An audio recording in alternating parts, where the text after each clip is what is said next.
It's also my honor now to begin to moderate the next panel, the role of healthcare providers, payers, and investors in driving ethics and integrity. Health providers, payers, and investors from both the public and private sectors serve an integral role in the functioning of every health system and in how patients access the care they need. What we're really talking about is the healthcare ecosystem. There's so many components to the healthcare ecosystem, and it's got to work well, and it's got to work efficiently to really serve the patients that we all are united by. If we're brutally honest with ourselves, the ecosystem in all parts of the world, including this region, has not been working that effectively, has not been working that efficiently, and is not highly equitable in many examples. These are not new issues. This is nothing new to us. But the pandemic experience that we've all shared over these past 18 months and are really continuing to share have highlighted and exacerbated the inefficiency, the ineffectiveness, and the inequity that our healthcare system and the ecosystem, the present state of it. The need to urgently address that as we go forward has never been more urgent. As I said, it's been under the spotlight now. Doing so rashly, doing so knee-jerk, in imperfect ways is not going to help the situation. It can only make it worse. The need to come together as a healthcare ecosystem and drive good policy and frankly, enable ethical innovation is really the opportunity and the challenge that we have as we go forward.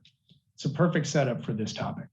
We have two great, it's what is the role of integrity and ethics in helping to drive and enable that ethical innovation that will make our healthcare ecosystem all the more efficient, all the more effective, and all the more equitable. And in turn, that's what the patients need that we're here to serve. So I'm delighted this is the conversation. This is the focus of this conversation. We've got two fantastic panelists here that I'm honored to moderate, and let me introduce them now to help us jump right through this. We're joined by Chris McCahan, Chief Investment Officer and Global Sector Lead of Health for the International Finance Corporation of the World Bank Group. And we're also joined by Bruno Sobral de Carvalho, Executive Secretary, National Health Confederation, Brazil. Bruno and Chris, thanks for being here. Really great to see you guys, and I really appreciate your time and look forward to your insights. So let's just jump right in if we can. Chris, if you don't mind, I'll start with you if that's okay. Heard a lot about EPIC and the work that you've been doing there over the last many years. I wonder if you can elaborate on EPIC or the EPIC initiative, ethical principles in healthcare, that's currently underway for the world's private healthcare providers, payers, and investors. What is it? Why is it important for the region?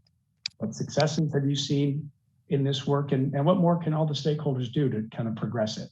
So, Chris, thank you. Thank you very much, Rady. I think you set the scene very well.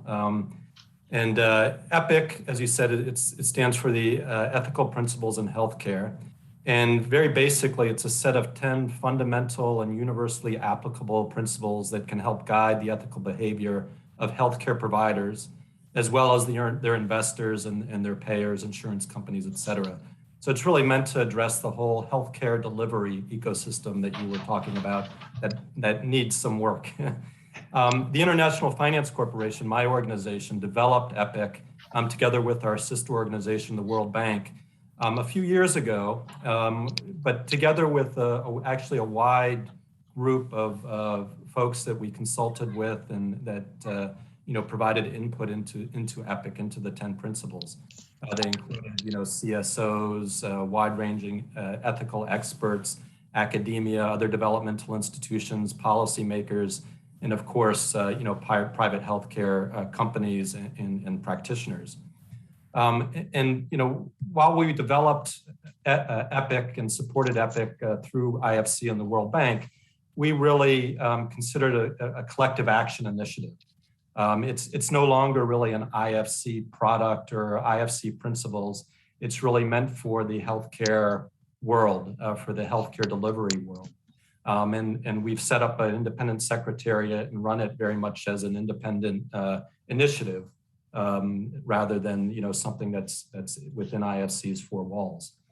The 10 EPIC principles cover sort of a wide range of areas, everything from patient safety, staff safety, environmental and social stewardship.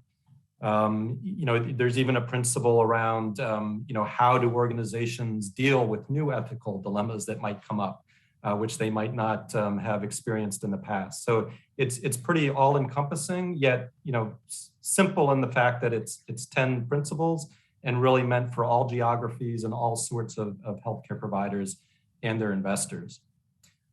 Maybe I'll touch on sort of why we developed EPIC, and it may be two reasons. One is we are a large investor in private healthcare and in emerging markets. We have about a $3 billion portfolio on IFC's balance sheet. We felt from that angle it was quite important for us and our clients, the investees that we work with, to sort of have a common framework that we're talking about when we're talking about ethical behavior. The last thing we want to do as a development institution or as a private investor is to work with companies that aren't working ethically, because it adds a tremendous risk to that investment, and frankly is not good for the overall health system. And that's really the second reason we developed this, is besides an investor, we're a developmental institution. So in order to enhance or promote or to strengthen the healthcare ecosystem that you were mentioning, we felt it was very important to distill or promulgate these principles, especially in the emerging markets. And when we looked out into the world, we found there were no existing sets of ethical principles out there for private healthcare providers to follow. Lots in the medical technology field, lots in the pharmaceutical industry, but nothing really addressed specifically for healthcare providers. The last was probably in 1999, were the closest to 1999, these Tavistock principles that were developed at that time, but not really widely taken up, but were useful as we developed EPIC. So we developed EPIC along with 20 like-minded healthcare providers as founding signatories that endorsed EPIC, and we've been working very closely with them on how to sort of further develop EPIC. We now have 170 signatories under this initiative, and we look for all private providers that are interested in doing things ethically and working with us on this initiative to also sign up, as well as their investors and as well as their payors.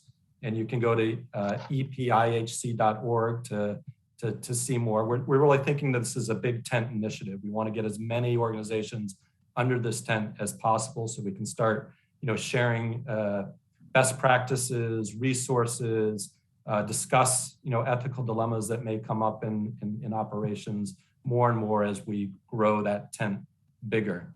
And I'll have to say maybe a bit in closing this question, Rady, we've had tremendous uptake in Latin America region, as well as globally. I mean, we have signatories from every continent, but particularly in Latin America, there's been a lot of interest in this. And a bit of a surprise to us, we've been able to sign up a number of actually healthcare associations, as well as just providers, and Bruno can maybe talk about this a little bit more. But we're also working with these associations to further disseminate EPIC to their members, and I think it's a useful tool for those associations as well. So I'll stop there, Rady, but thank you very much. No, that was phenomenal, Chris. Thank you. It was really a fantastic kind of historical contextual overview, and it's very impressive, the momentum and the progress that you seem to have been made. Interestingly, part of the reasoning for doing it was you helped to fill a void. It just wasn't there. And something as simple as that and stepping into the breach helps provide a lot of guidance, and your big tent visual is very compelling, because that's what we need. We all are in the tent. There's lots of things. We're all in different parts of businesses and different parts of the ecosystem, but this is something we have in common, this goal. So, and hopefully the momentum can continue given the urgency of what we're facing. Bruno, maybe I can turn to you with the next question, if it's okay. Thank you again for being here. Can you elaborate a little bit more and further insight, share further your insights and learnings with us from the Brazilian perspective? How are providers and payers seeking to collaborate on trust-building activities.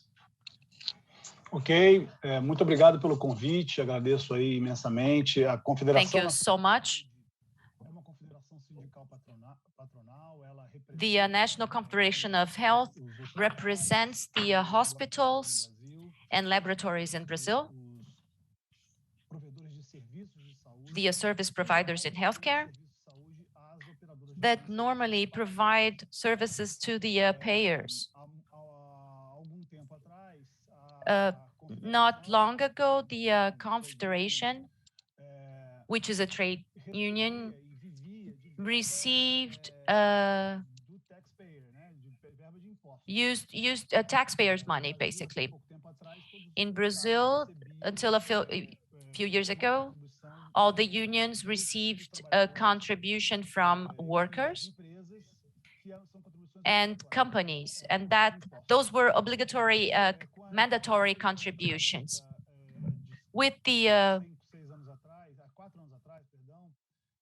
our work reform from 2-3 years ago, this mandatory contribution fell down, and that's when I joined the Confederation and felt the need to find new funding sources, in particularly with our representatives.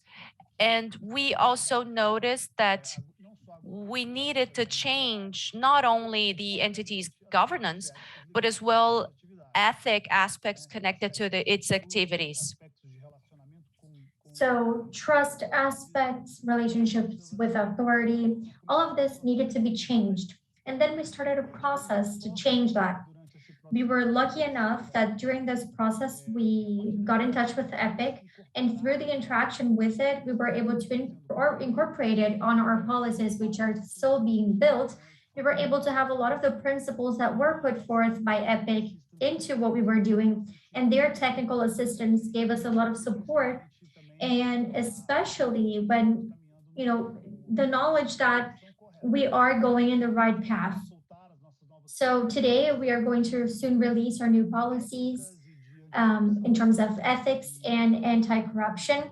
And right now I would like to thank for the entire support we received from EPIC in this process. Talking a little bit about the market itself, how the ethic matters are on this market.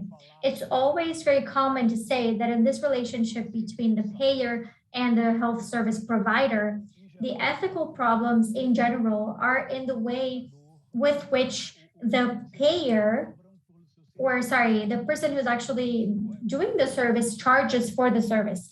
And what is the potential that we have in this relationship between this health service provider trying to put an exaggerated use of resources, using resources that are not necessary and expensive, which is not only anti-ethical, but could also harm the patient's health. And us, as representative for those providers, we admit that responsibility. And at the same time, making it very clear that this has been less and less frequent in Brazil.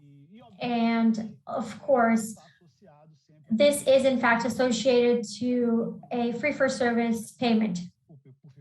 So when you have a free-for-service payment, you have an economic incentive to do that, leaving aside, when we're not considering the ethical matters as well. Brazilian healthcare providers have been more and more involved in ethics, have been understanding how important ethical behavior is. And even without the payment change, the payment model change, which is eventually desirable at some point, we would like to change that. Maybe not completely, but some topics it is necessary for us to change the payment model. Even without that, the behaviors have changed a lot, not only for providers, but for the industry itself. And this is the side that has always been approached, but I would like to approach an additional side as well to this matter.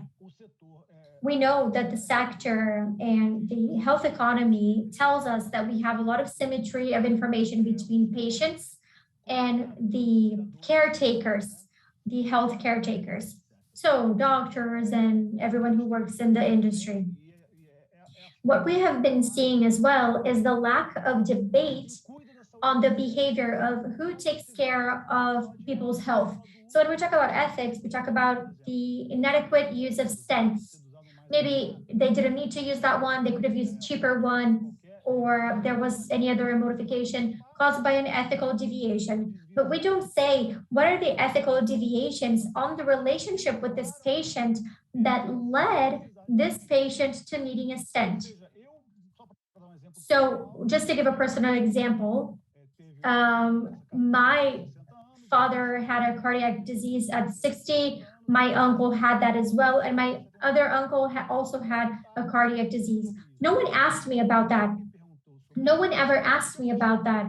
And I ask as well, if no one having asked me this, no one trying to manage my health isn't implied in an important ethical dilemma that should be discussed.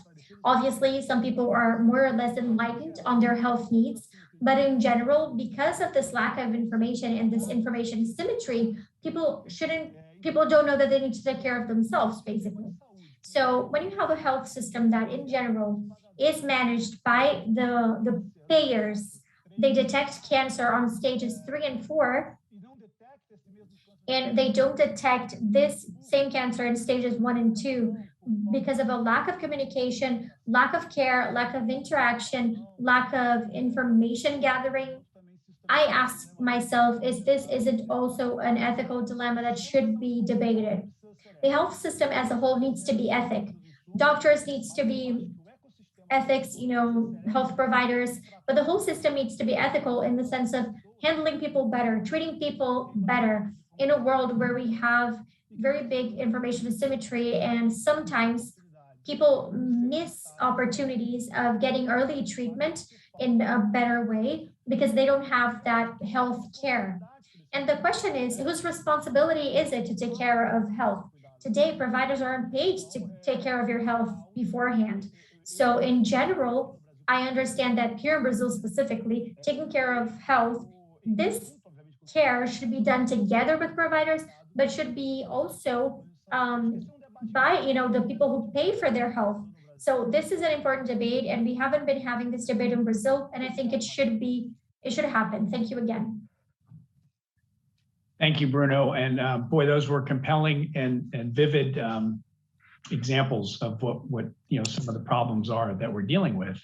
I guess one comment I would make is I was encouraged by your discussion, your references to the fact that the notion of needing to be ethical is embraced now. People want to be ethical. We're not having the fight that we might have had some time ago about people not caring about that. So integrity and ethics are accepted notions that people aspire to. But your examples, especially the one involving the cardiac situations with your family members, and the lack of the information symmetry concerns, is just one of many examples of how big the problems are that we try to solve, but we need to. It leads into another question, if I can, and maybe for both of you, and I'm going to mix up a little bit of the order, just because the information symmetry question leads nicely into a question I wanted to ask about technology. Actually, maybe the next couple of questions I'll like to get thoughts from both of you on, if I can. But Bruno, if your voice isn't too parched from talking, if you can keep talking, I'd like to maybe stick with you in the first instance and ask you about the technology question, and then I'll go to Chris. But can you share your thoughts on the role of emerging health technologies and health data, and how they are driving new opportunities for strengthening patient care, for efficiency in the system, and the ethical considerations that kind of come with that? Technology is a wonderful thing if used in the right way. It has, as we've learned through history, can have dark downsides as well. But I'd love to get your thoughts on that as well, and then maybe Chris, a follow-up. Concordo que as tecnologias de saúde são. Well, I agree that health technologies are, in fact, an excellent change driver. And I think that the main problem, as I mentioned previously, of this sector, an economic problem that was detected a while ago, is the information asymmetry. So I think that information technology can try to fill this gap. So technology can definitely fill this gap. Maybe making patients more educated on their own health, on their own needs, and always paying attention that, the doctor will always be important. So we are never going to, disregard the importance of the health care professional, because technology, is, for me, medicine is partly art. But I believe that, I'm an engineer, but there is talent and art in medicine that will never be lost. And it is a fact that technology in health is going to bring to the market a patient which is more informed, a patient who is more aware and understands better the ethical dilemmas involved in their own care. And they're more capable of actually asking the health system to be centered in themselves as patients. So I think that we were able to give a great step in going towards more health and less cost.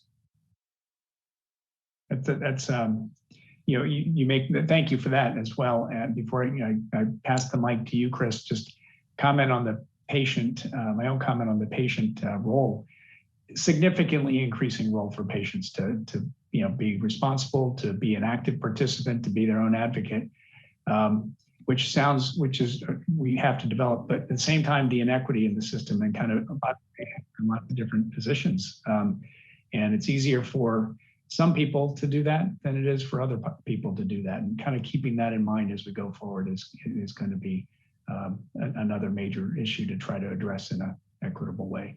Chris, I didn't mean to interrupt the flow of the conversation, but can you add to your thoughts on the question I posed with technology? Yeah, no, absolutely, Radian. Just right at the outset, let me just agree with Bruno. There's no way we're ever going to replace the doctors. They have to be central to all of this. I mean, obviously, along with the patients. But technology as a tool can help us deliver better healthcare. And I think there's no doubt that we've seen digital solutions disrupt health provision, most starkly during COVID with telehealth and the rise of that. And it's become clear to, I think, a lot of us working into this space, the tremendous potential of digital health, not just in treating patients, but in diagnosing patients, in public health and tracking COVID, et cetera, and also in that more of that patient-doctor interface and patient services, as well as all of the back office stuff that goes on in a hospital or clinical setting. Digital health is a huge opportunity to improve that. Everything we do as an investor in private healthcare and emerging markets is centered around enhancing or improving quality, access, and affordability to healthcare. And I think digital solutions, digital technology has potential to affect all of those areas. So that's why we're very much focused on this space going forward. However, let me just say, it has to be implemented correctly, appropriately. Technology is just a tool. Data are just data. They're just building blocks, and unless you sort of put them together in the right ways and have the supporting infrastructure and really ingrain them into the overall processes and operations of your business, as well as the overall health system, they're going to fall flat. It's really part of that overall ecosystem that you were talking about, and they're really just pieces that need to be put together in the right way and aligned. So business models need to adjust. You can't use your same business model going forward without adjusting it for the technology that you're implementing.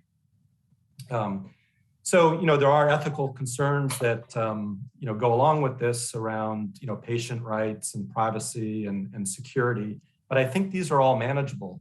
Regulations may be slower to adapt to digital technology than we're seeing actually providers adopting these technologies. So there's a lot of sort of incomplete regulations, gray areas it makes it difficult for private sector providers to operate in this space. But I think they'll catch up. I think they're quickly catching up, and obviously as regulations are important to protect patient privacy and those rights.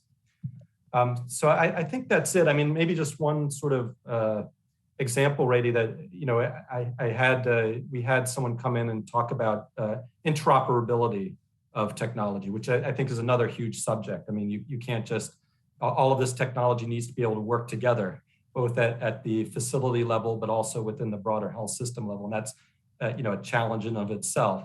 This person who came in and spoke to us about this showed a picture of an airplane cockpit, and then a picture of an ICU bed. And obviously the airplane cockpit, all the instruments are talking to each other. They're all designed to help the pilot, guide the airplane, all very seamless. And then the ICU picture, you have wires going everywhere and different machines saying different things and not really helping the different machines work together. So I think that's kind of where we are, and where we need to get to is more of that cockpit approach with technology. Thanks. A funny yet sobering visual for sure. In fact, maybe it answers the question, quick follow-up question I was going to ask you. Your call to action earlier about business models needing to adjust. Are you seeing that happen, or actually in stating it, is it a call to action? We need to get on that quickly. I think we need to get on it quickly, and actually it's a perfect day for you to ask me that question, because we've just actually announced or launched a technical assistance or advisory program around that specific area called DigiHealth, which we're piloting now in Sri Lanka and Asia with a leading hospital group there to help them actually address that specific issue. But we'll be developing this and actually launching it worldwide and working with a number of institutions on helping them through that journey. I think we're at the beginning point, a lot to be done, but a lot of institutions are ready to move that way. Well, that's great. Both your comments really touched on the need for the call to action, but to be positive, because the opportunity for it to be such a solution in so many ways is outstanding. And frankly, the pandemic has given us an opportunity to test and pilot and get used to some of this stuff in ways that we never would have had before. So people should not be so fearful of the transition and the culture and business model changes that really need to come. And it's got to be done as part of with an ecosystem efficiency in mind. So my next question, again, I'll start with you this time, Chris, and then have Bruno follow up. Bringing it back to the investors, I guess, if I can. And you touched on this a little bit in response to your first question, but maybe we can go a little bit deeper. And my question is, you, but also your sense of investors at large, other investors, and ESG is obviously such a focus for everybody these days in that context. But is the ethical and the focus of ethics and integrity and compliance and all that stuff how big a factor is that for investors really right now? And have you seen an evolution in how if they are thinking about it, have you seen an evolution in how they think about it? One that, not just, I hope these guys don't get in trouble, and versus, what, because these guys take this so seriously, I actually am very optimistic about their chance to be an innovative leader going forward. So they view it as a harbinger of future longer term success. Are we on that? And if we're not moving down that spectrum, what would it take to get investors to think of us that way? Yeah, I think you answered the question with the question. Yeah, absolutely. I think the world has evolved and it's changing, and us as an investor, I mean, it's absolutely the first thing, the fundamental thing we would look for from a potential investee is making sure we share sort of those common values and ethics, because it underpins everything, right? I mean, you can't trust the financial statements of the company if they're not, operating ethically. It adds huge risk, right? Because of scandals and things that could happen. So it's really the fundamental thing. But I would say it's not kind of a black and white thing either. It's really an evolution and a journey. So we try to work with companies that obviously are operating ethically. That's sort of has to be there, but that are also interested in aspiring and improving, constantly improving and doing things better. And maybe I'll just give one example is we're working with or we've invested in a leading hospital company in the Middle East. And by all accounts, they're operating ethically, they do things the right way, they're transparent, they have the proper governance in place. But they're using EPIC, for example, around, I think it's the EPIC number 6 of the 10 principles around patient safety and patient rights, and really re-looking at how they seek informed consent from the patients, how they make sure patients are involved in the care process, and basically looking how they can do things better. And we love that because we think it's a journey, and we think there's always a way to learn from others and self-reflect and just do things in a better way. So I think that's the mentality most, I think at least the good investors, right? The ones that you want to work with as an institution, that's kind of the first and foremost thing they're looking for these days. That's helpful. It's encouraging. I think there's more. It's an encouraging incentive. I think with like you say, with the right investors, and hope people wake up to that. Continue to wake up to that. Bruno, could I ask you to share any reflections or thoughts you have on top of Chris's comment? Sure. I don't have much to add on that, but just to give you a brief overview on how the Brazilian market is going and how can be opportunities for investors and how it's related to ethics.